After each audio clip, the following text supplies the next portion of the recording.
La Diócesis de San Cristóbal presenta el curso Eucaristía, Sacramento de nuestra Fe, con Monseñor Mario Moronta, certificado por la Universidad Católica del Táchira y el Instituto Universitario Eclesiástico Santo Tomás de Aquino, con el apoyo de Radio Natividad y el Diario Católico de Venezuela.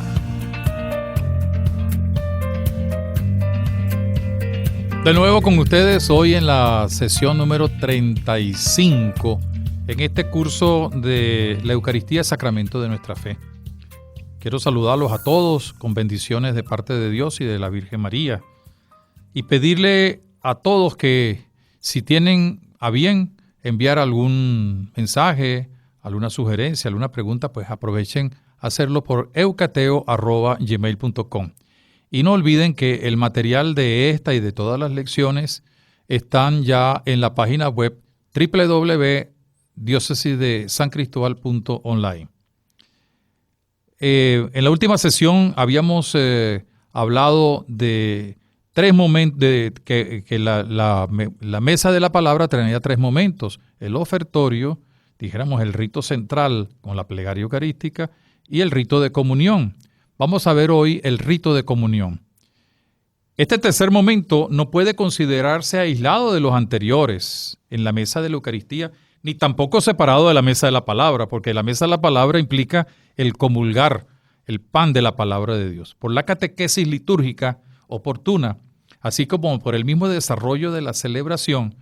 Se debe llevar a los miembros de la asamblea a percibir la unidad de lo antes señalado, es decir, la proclamación de la palabra, la plegaria eucarística y la recepción del alimento eucarístico. Estos ritos de comunión que vamos a ver ahora están en vinculación con las palabras de la institución, ciertamente, y toda la plegaria eucarística, por supuesto, para mostrar que se está en la cena del Señor. El alimento nuevo es para ser consumido por los miembros de la asamblea eucarística, siempre y cuando llenen las condiciones establecidas por la Iglesia. Hay tres signos que se encuentran mutuamente relacionados, encaminados a la vez hacia el signo cumbre de la comunión. El primer signo, el signo de la oración. El segundo signo, el de la fraternidad. Y el tercer signo es el de la comunión como incorporación a Cristo. La oración, la fraternidad y la comunión.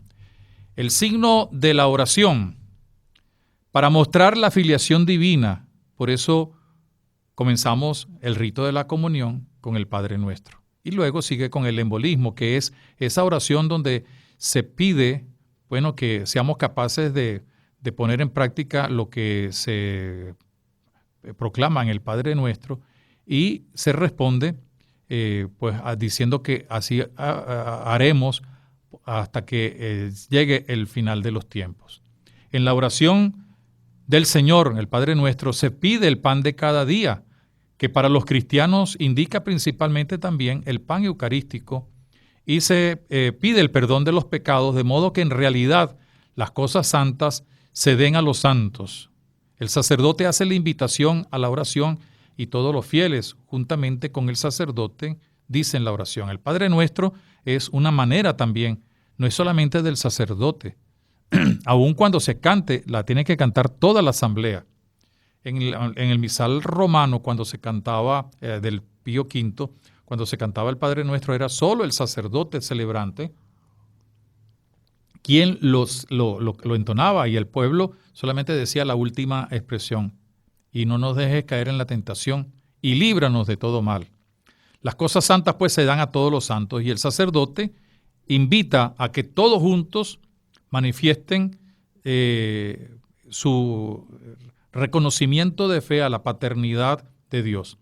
El sacerdote solo añade el embolismo, que es que el pueblo concluye con la doxología. El embolismo, que desarrolla la última petición de la oración del Señor, pide con ardor para toda la comunidad de los fieles la liberación del poder del mal. Número 81 de la Instrucción General del Misal Romano. También el rito de comunión es signo de la fraternidad. Por eso se habla de la paz y se hace la fracción del pan.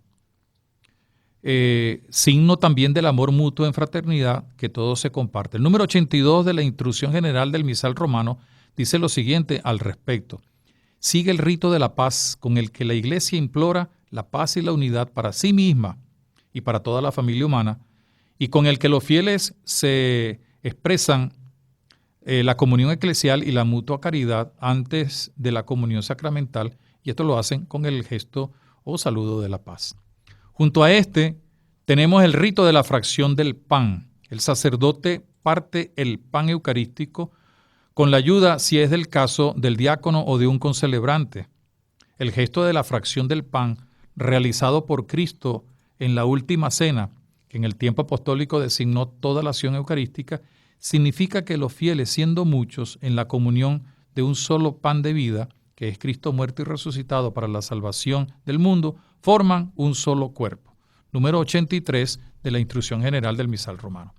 Y luego tenemos en el rito de la comunión, el tercer signo precisamente de la comunión, signo de la incorporación a Cristo y a su cuerpo, que es la Iglesia. La comunión nos une con toda la Iglesia, cuerpo de Cristo, y con Dios mismo, a la vez como signo y memoria del futuro banquete del reino que nos une en la comunión de los santos. Durante la comunión es conveniente entonar un cántico acorde con el rito que se está realizando. No es un momento para cantos con música estrepitosa, ni con cantos que no tienen que ver con la Eucaristía.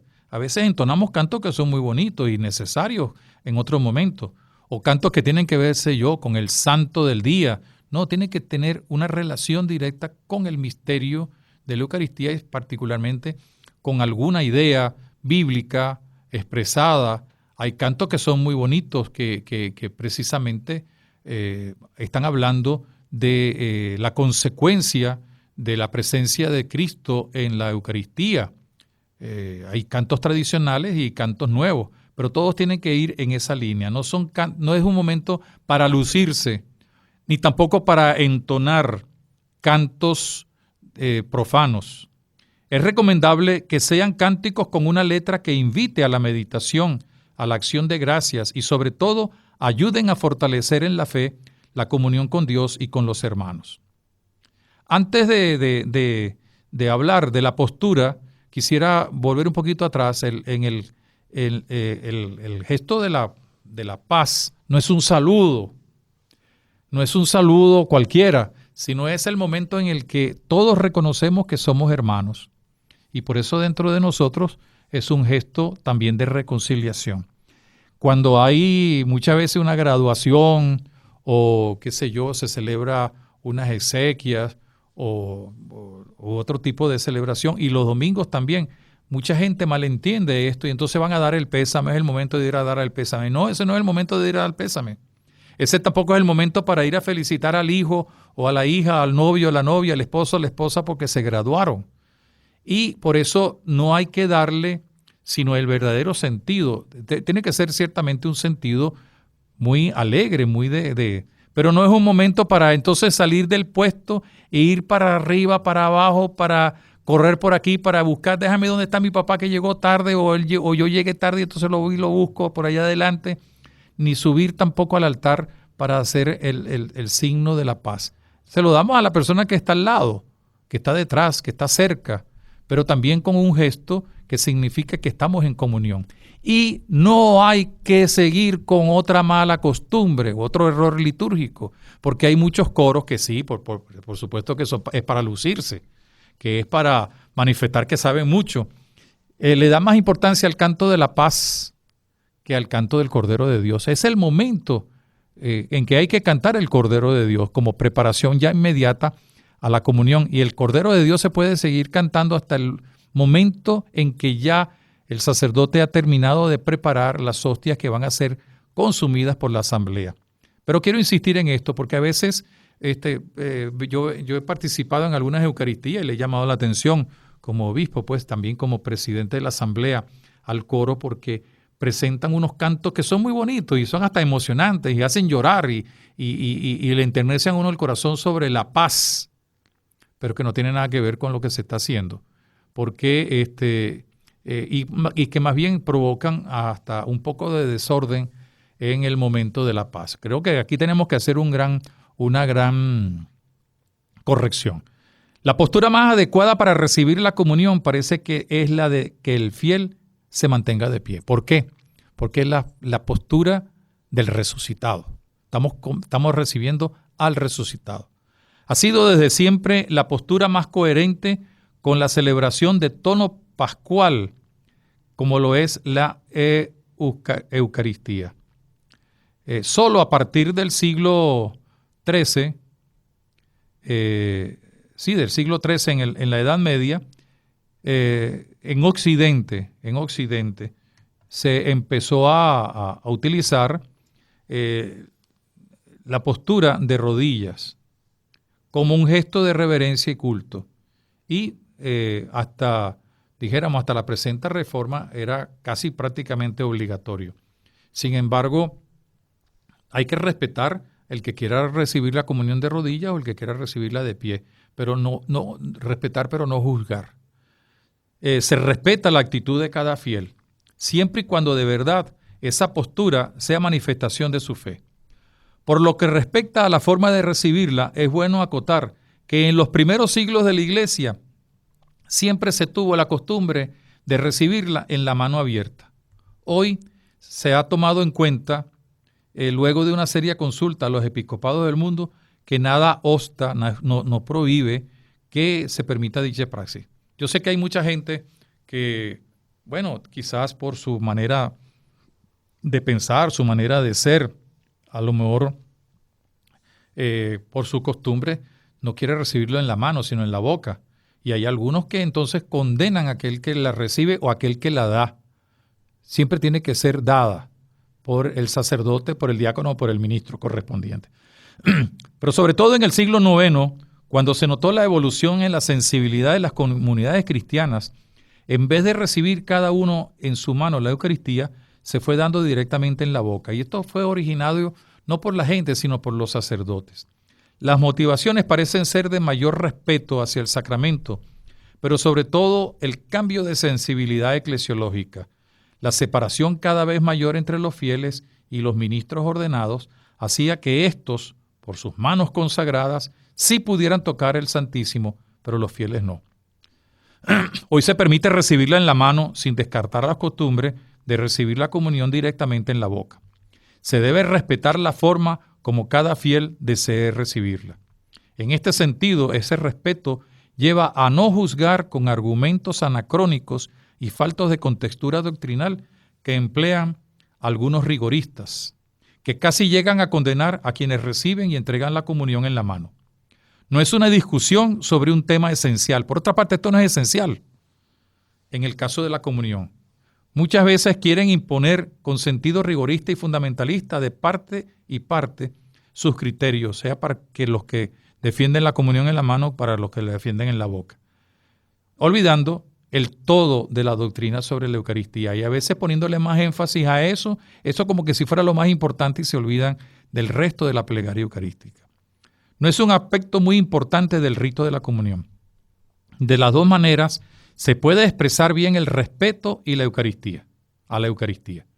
Pero de tal vez queda más manifiesta la dignidad bautismal y sacerdotal de los fieles del modo como ahora se vuelve a hacer, es decir, en la mano, respetando toda la tradición que hay al respecto. También la Iglesia ha permitido regresar a una vieja tradición, la comunión bajo las dos especies. Este rito habla de plenitud y hay una serie de indicaciones y directrices al respecto que conviene tener en cuenta. En muchos países, por ejemplo Estados Unidos, en Europa, todos los domingos, las fiestas importantes, se celebra la comunión, el rito de la comunión bajo las dos especies. Terminada la comunión, se hace la purificación de los vasos sagrados y la reserva de las hostias que quedan sin consumirse. Es recomendable que esta purificación se haga en una mesa aparte o en la sacristía si las circunstancias lo exigen. Es sumamente importante motivar también que haya un momento de silencio para la oración personal que debe ser inducida por el presidente o por un monitor. Luego de ese rato de oración personal se hace la oración conclusiva. Llama la atención que en las grandes celebraciones papales, por ejemplo en la Plaza de San Pedro o en la iglesia de San Pedro o en otras celebraciones que preside el Papa con multitud de personas, al terminar el rito de la comunión hay un monitor o una monitora que lo dice en varias lenguas, invitando a que haya unos minutos, tampoco tiene que ser largo, de oración en silencio, de meditación, de acción de gracias por el alimento recibido. Para terminar la súplica del pueblo de Dios y también para concluir todo el rito de la comunión, el sacerdote dice la oración después de la comunión, generalmente conocida como la poscomunio, en la que se suplican los frutos del misterio celebrado. Al rito de conclusión pertenecen, después de rezar la oración, breves avisos si fuera necesario. Ya vamos a hablar un poquito sobre eso. El saludo y la bendición del sacerdote, que en algunos días y ocasiones se enriquece y se expresa con la oración sobre el pueblo o con otra fórmula más solemne. Invito a todos ustedes a que le pidan a sus sacerdotes que revisen y que los domingos, por ejemplo, den la bendición solemne y que no digan que no saben dónde está porque está al terminar la parte de la comunión. Allí están los formularios de las bendiciones solemnes. Un sacerdote que verdaderamente consciente de su ministerio debe conocer muy bien el misal. Y por eso exijan ustedes. Yo creo que es una exigencia, es un derecho del pueblo. Luego viene la despedida del pueblo por parte del diácono o del sacerdote para que cada uno regrese a su bien obrar, alabando y bendiciendo a Dios. Luego el beso del altar por parte del sacerdote y del diácono, y después la inclinación profunda al altar de parte del sacerdote, del diácono y de los demás misterios. Esto que he dicho hasta ahora, incluyendo los avisos y la despedida y la bendición solemne, está en el número 90 de la Instrucción General del Misal Romano. Por tanto, no es una invención de nadie, sino es magisterio de la Iglesia. Se debe aprovechar la riqueza de formularios de bendiciones que están en el misal. Vuelvo a repetir esto. Así la bendición solemne adquiere una especie de compromiso de seguir actuando lo vivido en la Eucaristía. Incluso algunas de esas bendiciones tienen que ver con el momento litúrgico que se vive o con alguna acción particular de la Iglesia. Luego el sacerdote presidente y los ministros y concelebrantes salen procesionalmente después de hacer una veneración al altar. Ya hablaremos un poquito sobre la procesión de salida, pero antes quisiera decirles que después de la oración de comunión y antes de la bendición, se pueden dar algunos avisos en orden a la vida de comunidad de la asamblea reunida para la Eucaristía. Estos avisos deben apuntar al crecimiento de la vida comunitaria. Por eso, no deben convertirse en una sesión de anuncios publicitarios, de rifas, verbenas, películas, ventas de artículos, etc. Para ello se puede disponer de un espacio u otro momento, o un espacio en la cartelera parroquial, etc. Hay una costumbre laudable, como es, ya lo indicamos, la procesión de salida que termina en las puertas del templo, donde el presidente y los concelebrantes suelen saludar a la feligresía reunida en la asamblea eucarística. La procesión de salida puede ser, más aún debe ser acompañada por un cántico. Muchas veces se canta algo referente a un himno, un cántico referente a la Virgen María, pero puede ser también otro canto que tenga que ver, por ejemplo, con la evangelización, con el compromiso evangelizador, etc. Para ir concluyendo este apartado, es bueno recoger a manera de síntesis la idea de unidad que se debe mantener en toda la celebración eucarística. Las partes que hemos mencionado no son añadidos, sino que forman un conjunto de ritos que hablan de una única celebración. En el fondo, son dos grandes partes, flanqueadas, como dijimos, por una introducción y una conclusión. Esas dos partes constituyen la mesa o liturgia de la palabra y la mesa o liturgia de la Eucaristía. Esto se halla claramente expresado pues, en la instrucción general del misal romano, que debemos leer, estudiar y tener muy en cuenta. Esto no es solamente del sacerdote, es un documento de la Iglesia Universal. También es necesario subrayar que la Asamblea Eucarística reúne la familia de los que han resucitado con Cristo y están vinculados entre sí de modo bautismal por el amor fraterno. Se debe insistir a la vez que la asamblea juega un papel importante como sujeto activo de la misma, en comunión con el presidente de la celebración. Y a la vez se debe no solo motivar, sino crear el ambiente de unidad e igualdad de todos los participantes, para lo cual nos hemos de inspirar en la primera carta a los Corintios, capítulos 10 y 11, y la carta de Santiago. Ante esto último que hemos dicho, se debe, primero, evitar todo tipo de discriminación entre los miembros de la Asamblea Eucarística, incluso con aquellos que están llegando por primera vez a la misma o a los alejados que retornan. Segundo, no debe haber puestos privilegiados por distinciones sociales. Esto resulta muy difícil, sobre todo en celebraciones donde participan las autoridades civiles. Hay que darle su puesto, pero que eso no signifique que son más que los demás. Hay que darle prestancia a su presencia por la responsabilidad y el compromiso que tiene. Tercero, hay que recibir a los enfermos como a los sanos, a los ancianos como a los adultos, los niños, adolescentes y jóvenes. Para quienes tienen alguna dificultad, discapacidad, etcétera, se debe prever la ayuda necesaria para recibirlos, acogerlos y hacerlos sentir miembros activos de la celebración. No hay peor cosa que ver que haya ministros laicos que se ofendan porque van algunos enfermos o algunas personas, que tienen alguna discapacidad. De igual modo, la asamblea debe contar entre sus miembros a los pobres, excluidos, migrantes. No debe haber ningún tipo de manifestación que desdiga de su propia dignidad.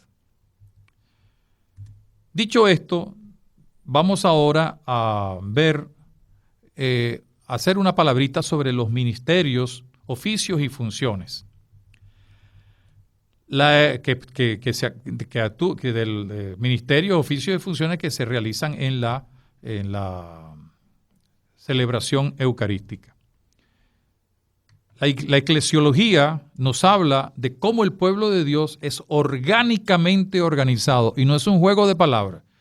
Es orgánicamente, es decir, porque es vivo y está organizado, pero no con un organigrama frío, sino con un esquema de participación, de cohesión, de comunión, de ayuda, de participación. Ya lo hemos indicado a su debido momento. Debemos reconocer la ministerialidad de la Iglesia. Esto se percibe muy claramente en la celebración de la Eucaristía, donde encontramos ministerios, oficios y funciones. No todo es ministerio. Es necesario destacar eso. El ministerio siempre tiene unas condiciones porque hay un reconocimiento oficial de la Iglesia, una misión y envío y una institucionalización. Hoy, por una influencia sobre todo de grupos evangélicos y pentecostalistas, no católicos, y lamentablemente quizás católicos, se ha ido introduciendo la idea de que todo aquello que se hace en servicio y beneficio del pueblo de Dios y de una asamblea litúrgica es ministerio. Así nos encontramos con expresiones que no son correctas. Y presten atención, por favor. No se debe hablar de ministerio de música. Se debe hablar de coro, grupo musical, o ministerios de limpieza, o ministerios de acogida, o ministerios de, no sé, de tantas cosas que se inventan. No, se debe tener un claro conocimiento de lo que es la ministerialidad. Y dentro de la ministerialidad existen también oficios y funciones, pero sin llegar a crear ministerios por doquier, sencillamente por comodidad de lenguaje y por ignorancia de una eclesiología verdadera. Que esto no suceda en la Eucaristía es importante. Y por eso llamo la atención. Yo sé que muchos se van a disgustar con lo que voy a decir, pero no se debe hablar de ministerio de la música, ministerio de la acogida. No, esos son funciones, son oficios. Una cosa es el ministerio del que dirige el coro, eso es otra cosa, porque tiene una misión y un compromiso, que no debe ser el director de un evento, de un show o de un concierto. Desde este punto de vista, recordemos los ministerios propios en la Eucaristía, los ministerios consagrados, cada uno con su función específica, que son los obispos, presbíteros y diáconos. Los ministerios instituidos, los acólitos y lectores en Ministeria Quaedam de Pablo VI, Y luego, últimamente, los ministros extraordinarios de la comunión. También existen ministros, aunque no se llaman así como tal, pero sí se le da ese ministerio, la idea de ministros ad modum ministeriorum, es decir, como si fueran verdaderos ministerios, como son los proclamadores de la palabra, los leyentes, muchas veces, en algunas partes le llaman leyentes, no es muy castizo, pero es válido, y otros que, por ejemplo, el animador del canto, el director del coro. Junto a ello nos conseguimos con algunos oficios y funciones que hacen posible una mejor participación de los fieles en la asamblea litúrgica. ¿Cuáles son esos oficios, funciones? El equipo de liturgia, por ejemplo, que acompaña al sacerdote en nuestra diócesis de San Cristóbal, se ha pedido que todas las parroquias tengan el servicio del equipo de la liturgia, donde están personas que participan allí, por ejemplo, los ministros extraordinarios, los servidores del altar, etcétera, ¿no? Porque son los que coordinan, estudian, reflexionan, acompañan al párroco y a los sacerdotes en la realización, dijéramos, de todo el ministerio de la liturgia, que es un ministerio grande. También están los servidores del altar, donde se incluyen los monaguillos. En muchas parroquias he visto que hay muchos laicos ya adultos, jóvenes adultos, que sirven el altar sin quitarle un puesto a los monaguillos, que entre paréntesis es una de las primeras escuelas de carácter vocacional que tenemos en nuestros países. También está el coro. No debemos llamarlo ministerio de música. En todo caso, oficio, servicio ciertamente de música, porque el coro es el que va a ayudar a hacer que la asamblea cante, a sostener el canto de la asamblea o a cantar aquellas cosas que a lo mejor le resulta difícil a la asamblea, pero siempre motivando que no es para lucirse, no es un show, no es un concierto. Por eso, cuando el coro entona incluso una canción que a lo mejor lo ha hecho magistralmente, no se debe aplaudir. Otro servicio importante, es un oficio muy importante, es el sacristán, que es el responsable de tener, la sacristía en orden y todo lo referente a la liturgia, al culto divino. También en muchas partes existe el equipo para el servicio de acogida, donde son hombres, mujeres que van recibiendo a las personas que llegan a la asamblea, los van acomodando o les van dando algunas indicaciones o pueden dar informaciones que la gente solicite e incluso son los que hacen la colecta. Veamos algunas tareas importantes de esos ministerios. Ya hablamos del presidente de la asamblea. No es el que está sobre, sino el que guía, el que representa a Cristo. El diácono, también donde lo hay, pues es un gran colaborador del presidente de la asamblea. El diácono asiste al sacerdote y está a su lado. Si hay varios diáconos también. En el altar sirve en lo referente al cáliz y al libro. Proclama el evangelio y puede, por mandato del sacerdote que celebra, hacer la homilía si fuera necesario o conveniente. Dirige al pueblo fiel mediante oportunas moniciones y enuncia las intenciones de la oración universal. Ayuda al sacerdote celebrante en la distribución de la comunión y purifica y arregla los vasos sagrados. Desempeña los oficios de otros ministros si no está presente alguno de ellos, según sea lo necesario. Esto lo pueden encontrar en el número 171 de la Instrucción General del Misal Romano. A esto se añade el que el diácono debe coordinar también todos los ministerios. El diácono es como el gran maestro de ceremonia, los oficios, las funciones, es el que tiene que estar pendiente de que toda la celebración esté lista para su realización. Tenemos el acólito instituido. No siempre hay acólitos instituidos. Estos generalmente ejercen sus funciones porque están en camino a la ordenación presbiteral o al diaconado permanente. Sin embargo, no es obligante ni vinculante que el acólito debe estar en camino a las órdenes mayores. Puede ser un laico varón con las características requeridas para dicho ministerio. Está para ayudar al sacerdote y al diácono. Prepara el altar, los vasos sagrados, está pendiente de que no falte nada. puede ayudar en la distribución a los fieles de la Eucaristía, y en el ministerio del altar también tiene sus indicaciones que pueden ustedes encontrar en los números 187 y 193 y en el número 98 de la Instrucción General del Misal Romano. Tenemos el lector instituido, que es un varón que ha recibido este ministerio también dentro del proceso formativo para el presbiterado y para el diaconado permanente, lo cual no es obligante. Un laico preparado puede recibir este ministerio. Otra función importante del lector en la sinaxis, es decir, en la asamblea litúrgica, es la coordinación de los proclamadores de la palabra, el que ensayen las lecturas y otras intervenciones. Junto a esto, en la comunidad eclesial, como parte de su misión ministerial, debe participar en la coordinación y animación, por ejemplo, de la catequesis. Esto también tiene su incidencia en las asambleas eucarísticas. Y tenemos el ministro extraordinario de la comunión. Este ministerio es relativamente nuevo y novedoso. Ha sido bastante bien aceptado en nuestras comunidades. Muchas veces quizás hay personas que tienen escrúpulos y no se acercan a recibir la comunión porque la está dando un laico. No, si se le permite, no es un problema de dignidad o indignidad, sino es un problema de funcionalidad y de cooperación en la comunión. Pero también son personas adultas, hombres y mujeres, que además de recibir el encargo de ayudar a repartir la comunión, sobre todo si hay una gran afluencia del altar, pueden ayudar a trasladar la reserva del o hacia el sagrario. También se ha ido abriendo su servicio para llevar la comunión a los fieles incapacitados por enfermedad o ancianidad.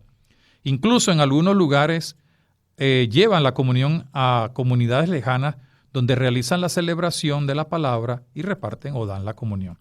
También pueden hacer la exposición llamada menor, es decir, con el copón. Nunca deben dar la bendición con el Santísimo.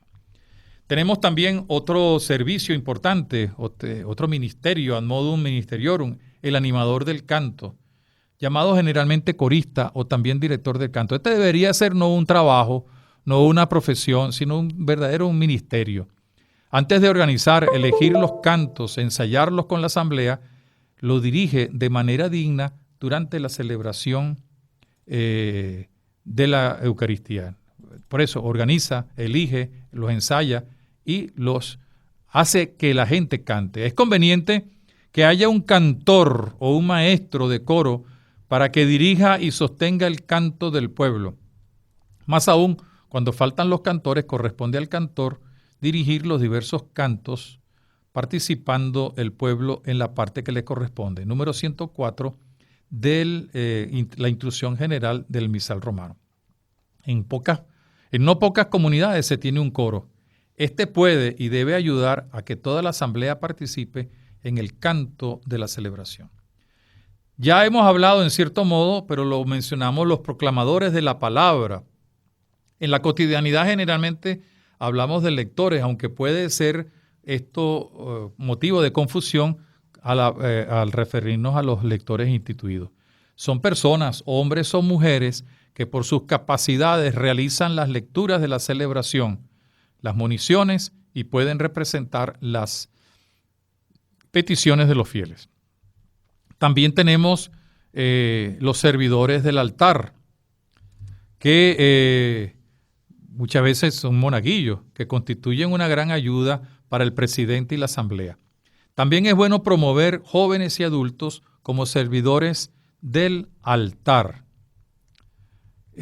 Además, ellos pueden ayudar en los ritos y estar pendientes de que la asamblea participe adecuadamente en todos los ritos eucarísticos.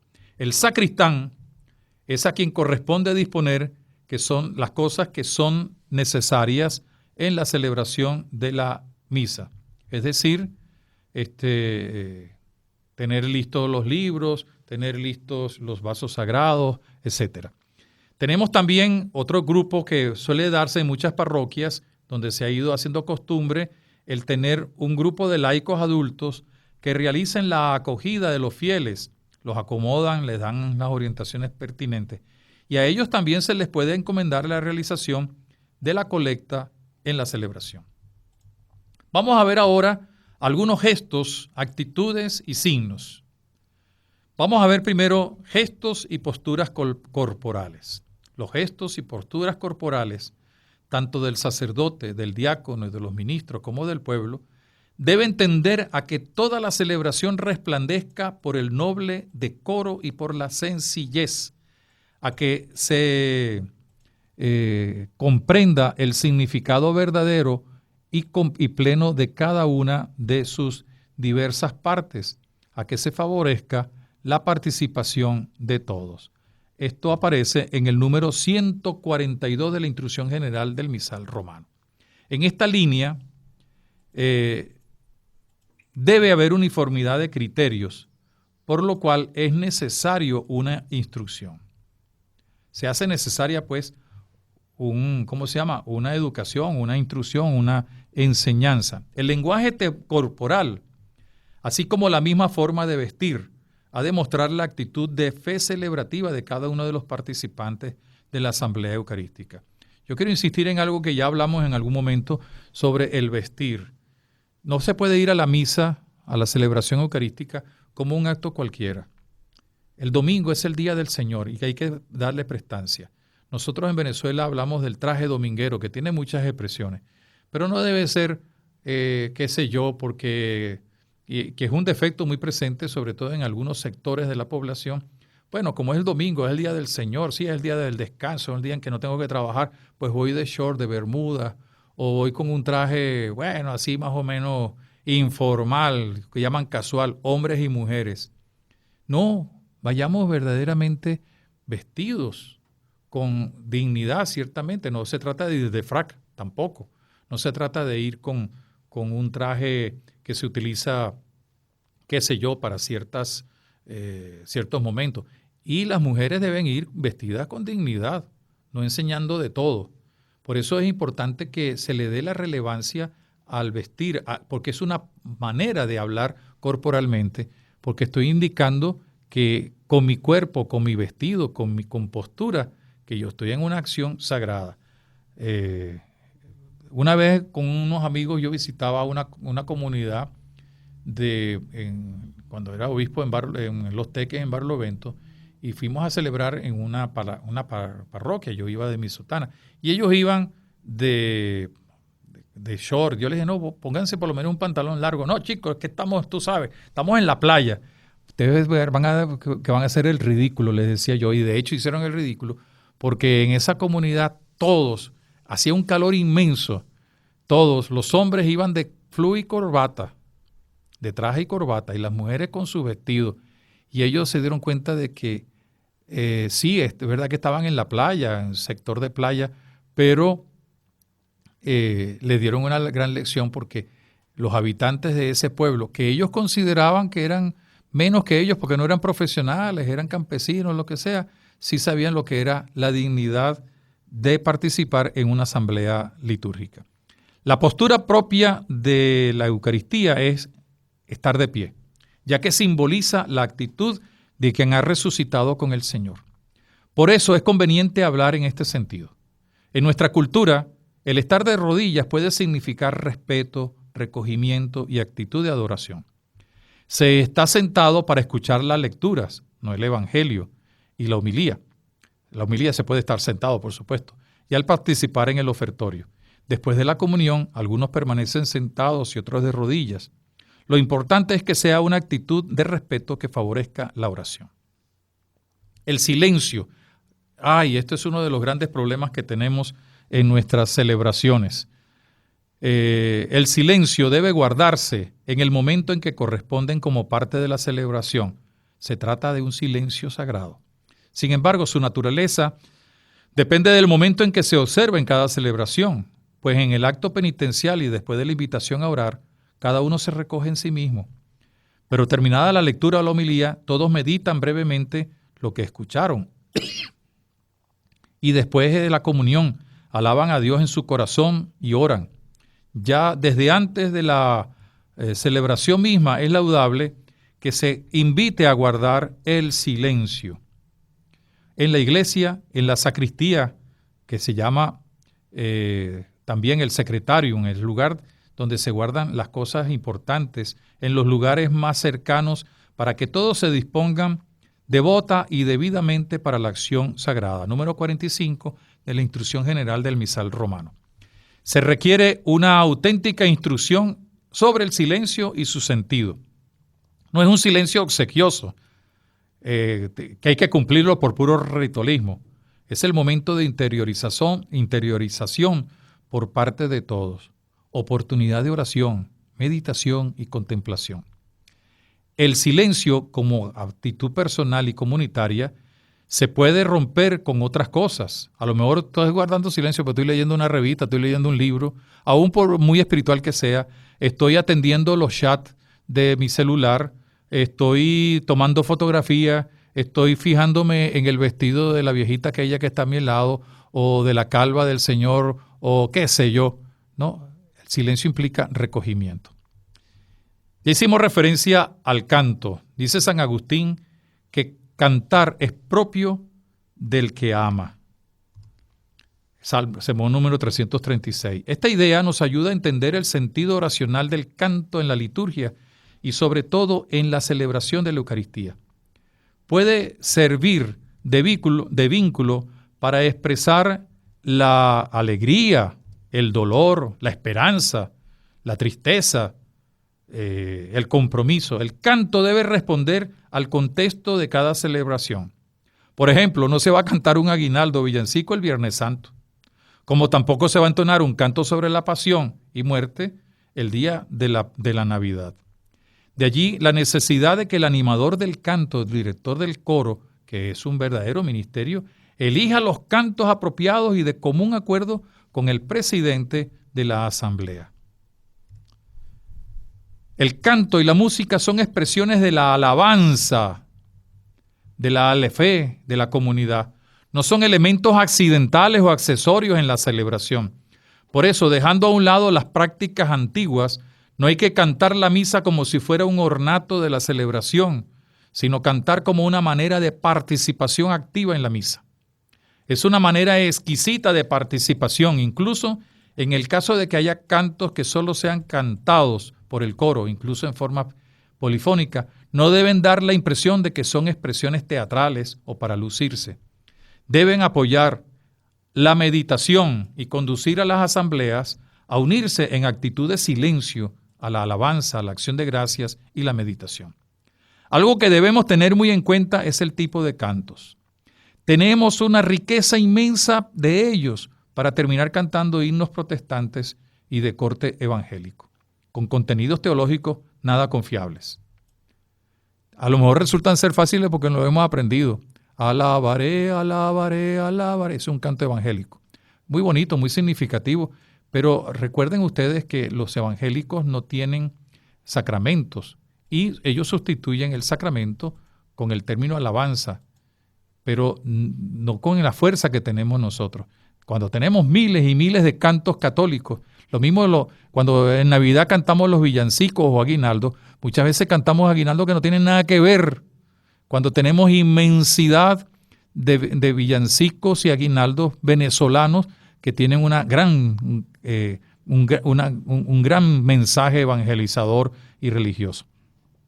No, tampoco se deben cantar cantos profanos o con letras religiosos, pero con la música de cantos profanos.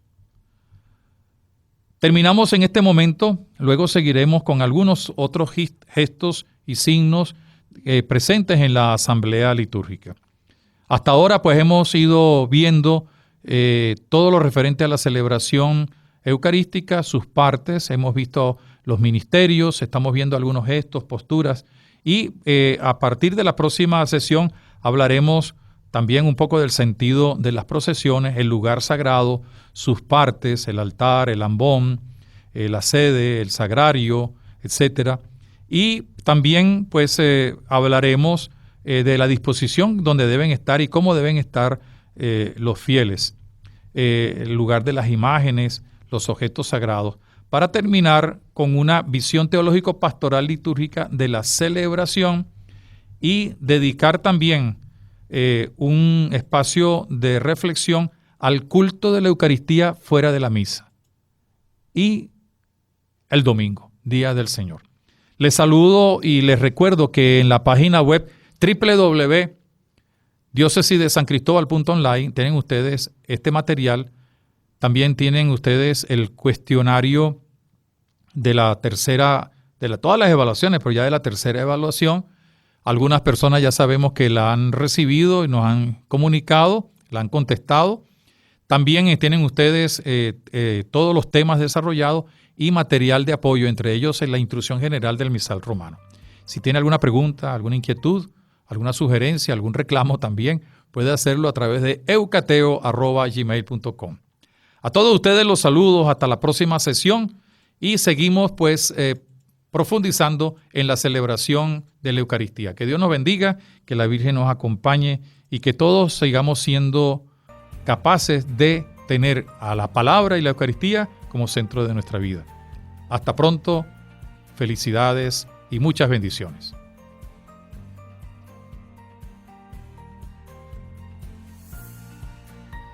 Esta emisora presentó el curso La Eucaristía, Sacramento de nuestra Fe.